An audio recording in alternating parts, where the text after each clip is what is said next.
Hannes Hólmsteinn Gissurarson segir að sú þróun sem á sér stað í stjórnmálum á Norðurlöndum hljóti að vera íslenskum hægrimönnum umhugsunarefni. Löndin hafi tekið á mikinn þátt í hinni evrópsku samrunaþróun sem aftur hefur leitt af sér gremju og útlendingahatur. Hjörtur Hjartarson. 800.000 Svíar greiddu Svíþjóðardemókrötum atkvæði sitt í kosningunum helgina.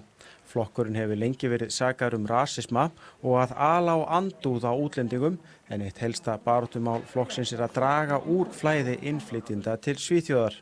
Hannes Hólmsteinn Gissurarson, prófessor við Háskóla Íslands, skrifar kosningarnar í Svíþjóð og bloggsvæði sín á Pressunni. Þar segir Hannes að efnahagsstefna hægri flokkana hafi ekki beðið ósigur, heldur hafi málstaður Svíþjóðardemókrata borið sigur úr býtum, rétt eins og í fleiri löndum í Evrópu. Þá segir Hannes, þessi þróun hlýtur að vera íslenskum hægri mönnum umhugsunarefni. Skilaboðin eru skýr. En hvað á Hannes við með þessum orðum? Hægri flokkar, borgarlegi flokkar á Norðurlöndunum og í Bretlandi þurfa dálítið að hugsa sinn gang. Þeir hafa tekið mikinn þátt í þessari evrópsku samrunaþróun og þeir hafa opnað þessi lönd upp á gátt fyrir útlendingum og það hefur valdið gremju og svo gremju hefur farið í rangan farveg.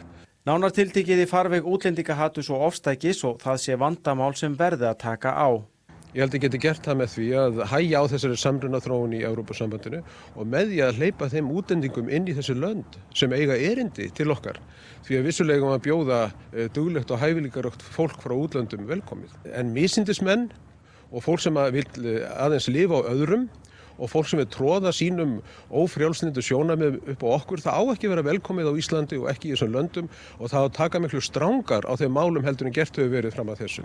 Hannes segir að fólk sem sé sama sinnis og hann vera hrætt við að opinbera áðurnefnt sjónarmið. Það dynur á þeim alls konar skammarir en við leysum ekki úr þessum erfiðum málum með skömmum, heldur með rökum og með því að taka á þeim með festu og með því að verja það frelsi sem við höfum áunnað okkur á Vesturlöndum í mikilli baráttu í 1000 ár.